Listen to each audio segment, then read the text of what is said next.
Welcome दोस्तों, welcome to the vibrational channel. कुछ questions मेरे पास आए थे, मैंने उनको यहाँ पर लिखा है, उनको एक एक करके डिस्कस करेंगे। पहला चीज़ है फॉरगिवनेस के बारे में, कि फॉरगिवनेस के बारे में मैं डिस्कस करूँ। मैं उस पर एक वीडियो ज़रूर लाने वाला हूँ, शायद वो वीडियो मैं इस वीडियो के अपलोड करने से पहले करूँगा। नेक्स्ट क्वेश्चन है चक्रा हीलिंग मेडिटेशन। चक्रा हीलिंग मेडिटेशन आप लोगों ने पूछा है कि मैं लाऊं, और मैं ज़रूर लाऊंगा आने वाले टाइम पे। और चक्रा हीलिंग कैसे कर सकते हैं, मैं वीडियो ला चुका हूं उस पे ही कि कैसे आप अपनी चक्रा हीलिंग कर सकते हैं। बेसिकली आप किसी तरीके से भी कर सकते हैं, जो चीज आपको पसंद आती है। आप योगा के थ्रू कर सकते हैं, ब्रीदिंग के थ्रू कर सकते हैं, प्योर अवेयरनेस के थ्रू कर सकते हैं, बीइंग इन योर बॉडी के थ्रू कर सकते हैं, साउंड के थ्रू कर सकते हैं। काफी सारे लोग साउंड यूज करते हैं, तो यहां पर फोकस कर रहे हैं, तो यहाँ पर फोकस करके कर रहे हैं। ऐसे अलग अलग तरीके की साउंड्स हैं जो YouTube पे आपको इजीली मिल सकती हैं, वो आप प्रैक्टिस कर सकते हो। मेरे को पर्सनली ओम मेडिटेशन है वो ज़्यादा पसंद है, बट जिस तरीके से हम ओम बोलते हैं उसको ब्रेक करना है, आ उ म, तो आ नीचे से, उ इधर से, म इधर से, ऐसे करके मेडिटेशन करना है आपको। और जैसे ही आप ये चैंट करते रहोगे आपको रियलाइज होगा कि आपकी पूरी बॉडी वाइब्रेट कर रही है, आप एक बिल्कुल अलग जोन में आ चुके हैं। नेक्स्ट क्वेश्चन ये है कि अवेकनिंग कैसे होती है। अवेकनिंग दो तरीके से हो सकती है। एक, ऑल ऑफ अ सडन, कोई रीजन नहीं है, अचानक से आप अवेकन हो सकते हैं। ज्यादातर लोग जो अवेकन होते हैं वो होते हैं बिल्कुल प्योर डिप्रेशन में होते हैं, उनकी लाइफ बिल्कुल खराब चल रही होती है, वो सोचते हैं कि यार कोई मतलब नहीं है, और फिर अचानक से उनकी लाइफ में एक अवेकनिंग होती है, उनकी आंखें खुल जाती हैं और उनको रियलाइज होता है कि यहाँ पर प्योर एंड प्योर लव है और कोई इमोशन नहीं है, सब चीजें एक चीज से आती है, वो है लव। अब ऐसे करके काफी सारे लोग लकी हो जाते हैं। एकार्ट टोले का एक एग्जाम्पल है जहां पर वो रात को सो के उठे, उनको ऐसा लगा कि पूरा वर्ल्ड चेंज हो चुका है, वो एक अवेकन्ड बीइंग बन गए थे। Gautam Buddha on the other hand, उन्होंने बहुत साल प्रैक्टिस की, प्रैक्टिस के बाद उनकी लाइफ में वो आया। ऐसे करके वो सिखाते हैं कि आप अगर अपनी लाइफ में धीरे धीरे करके प्रेजेंस लाते रहोगे तो आप ग्रेजुअली उस अवेकनिंग स्टेट पे आ सकते हो। तो दो तरीके हैं, एक ऑल ऑफ अ सडन हो सकता है, रैंडमली हो सकता है किसी पर्सन के साथ, और दूसरा जो रेकमेंडेड वे है वो आप रोज धीरे धीरे करके प्रैक्टिस करते रहिए प्रेजेंस में आने के लिए, और आप ऑटोमेटिकली एक ऐसे जोन में होंगे जहां पर आप एक अवेकन्ड बीइंग कहलाएंगे। हालांकि अवेकनिंग जो प्रोसेस है वो कभी भी खत्म नहीं होता, चलता रहता है, स्पिरिचुअल ग्रोथ चलती रहती है। नेक्स्ट ये है कि जन्म लेने से पहले क्या सब कुछ डिसाइडेड है। ये क्वेश्चन ये था कि अगर जन्म लेने से पहले सब कुछ डिसाइडेड है तो मैं इस अर्थ पे क्यों आया। पहली बात तो यह है कि आप वो वीडियो जरूर देखिए वापस, क्योंकि उस वीडियो में मैंने ये नहीं बोला है कि जन्म लेने से पहले सब चीजें डिसाइडेड है। मैंने ये बोला कि कुछ चीजें डिसाइडेड है, कि जैसे आपका कलर हो गया, आपके पेरेंट्स कौन से होंगे, आपकी शुरुआत में फाइनेंशियल सिचुएशन कैसी होगी, बट उसके बाद आप उन चीजों को चेंज कर सकते हो, धीरे धीरे वो चेंजेस ला सकते हो अपनी बॉडी में, अपनी लाइफ में वो चेंजेस ला सकते हो, एक नई वाइब्रेशन पकड़ सकते हो जहां पर आपकी लाइफ बिल्कुल ही डिफरेंट होगी जहां से आप चालू है। आप शुरुआत में गरीब हुए, बट एंड में जाकर आप अमीर, बिलियनर बन सकते हैं। तो बिल गेट्स का एक कोट है कि आप गरीब पैदा हुए वो आपकी मिस्टेक नहीं है, पर अगर आप गरीब मरते हो तो वो आपकी मिस्टेक जरूर है। तो वो ये चीज है, आप जिस तरीके से आए वो आपकी मिस्टेक नहीं है, वो आपने चूज किया, बट एट द एंड जैसे आप जाते हो वो आपके ऊपर रिस्पॉन्सिबिलिटी आती है। बट एट द एंड अगर आप हायर मैक्रो लेवल पे देखोगे, सोल ने डिसाइड किया था कि आप इस सिचुएशन से चालू करोगे और इस सिचुएशन पे खत्म करोगे, तो एट द एंड सब कुछ आपका ही फ्री विल है। एट द एंड सब कुछ आप ही डिसाइड करते हो। कुछ फ्री विल सोल के लेवल पे आती है, कुछ फ्री विल आपके पर्सनल लेवल पे आती है। जैसे अगर मैं ये मार्कर को अभी मेरे को गिराना है, मेरे को सोल से पूछने की जरूरत नहीं, मैं इजीली इसको नीचे गिरा सकता हूँ, ये मेरी फ्री विल है।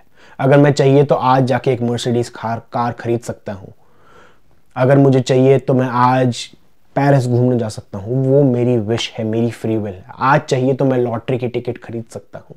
ऐसे करके काम करता है। नेगेटिव फीलिंग्स को ट्रांसम्यूट कैसे करें, नेक्स्ट क्वेश्चन है ये। ट्रांसम्यूटेशन जो प्रोसेस है, एक चीज को टर्न करना, एक चीज को कन्वर्ट करना, एनर्जी को ट्रांसम्यूट करना, उसको मोल्ड करना, उसको एक तरीके से चेंज कर देना, तो नेगेटिव फीलिंग्स को चेंज कैसे करें। ये ट्रांसम्यूटेशन वर्ड जो है मुझे बहुत ज़्यादा पसंद है, क्योंकि एनर्जी को ना आप क्रिएट कर सकते हो ना डिस्ट्रॉय कर सकते हो, उसको सिर्फ और सिर्फ चेंज कर सकते हो, उसको ऑल्टर कर सकते हो। तो वो जो नेगेटिव फीलिंग आपकी बॉडी में आप महसूस कर रहे हो उसको आप कैसे चेंज कर सकते हो। सिंपल वही सेम चीज है, आपको उस फीलिंग के ऊपर पूरा नोटिस, पूरा अवेयरनेस लेके आनी है। अवेयरनेस पे मैं एक अच्छा सा वीडियो जरूर लेकर आऊंगा, पर सिंपल तरीका यह है कि अगर मान लो आपकी किसी के साथ लड़ाई चल रही है और आपको गुस्सा आ रहा है, आप इमेजिन करोगे कि आप अपनी बॉडी से बाहर हो चुके हो। ये कोई तीसरा पर्सन है, ये जतिन नहीं है, कोई और है। अब वो देखोगे ये लड़का जो है ये गुस्सा, इसको गुस्सा आ रहा है अभी, ये चीज बोलोगे अपने माइंड में। आप एक तरीके से अपने आप को अपनी बॉडी से सेपरेट कर दोगे इमेजिनेशन में कि आप बाहर खड़े हो चुके हो, और ये बोलोगे कि ये जो लड़का है यहां पर जतिन, इसको गुस्सा आ रहा है। और कोई जज करने की जरूरत नहीं है, सिर्फ और सिर्फ इमोशन को नाम देने की जरूरत है।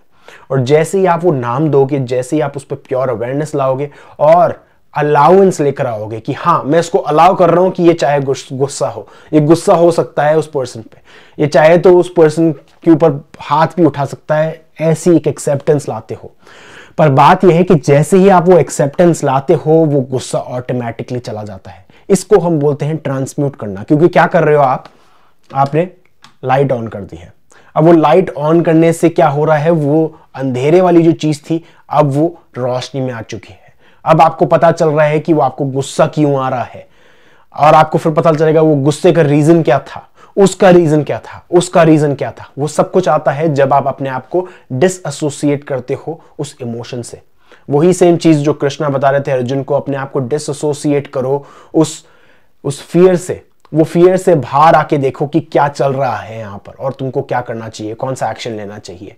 वैसे ही आप अपने आप को डिसएसोसिएट करोगे अपने आप को उस एंगर से, और रियलाइज करोगे कि इस पर्सन को अभी गुस्सा आ रहा है, सिर्फ और सिर्फ ये बोलना है। ऐसे करके आप उसको कन्वर्ट करते हो। आने वाले टाइम पे मैं इसको जरूर ढंग से समझाऊंगा। एक और एग्जाम्पल ये है कि मान लो अगर आपका एग्जाम चल रहा है और आपको बहुत डर लग रहा है। आप ये सोचो अगर आपका एग्जाम नहीं चल रहा होता और आपके भाई का या आपके कोई दोस्त का चल रहा है, या दोस्त भी नहीं, कोई रैंडम पर्सन है सड़क पे चल रहा है और आपको पता चलता है उस पर्सन का एग्जाम चल रहा है, क्या आपको डर लगता? नहीं। क्या आपको एंजाइटी लगती? नहीं। क्या आपको कोई भी टाइप का टेंशन होता? नहीं होता। उसी तरीके से जैसे ही आप अपने आप को डिसएसोसिएट करते हो उस इमोशन से, आप रियलाइज करते हो कि ये इमोशन आपका नहीं है, ये आपके पर्सोने का है, मतलब आपके ईगो का है।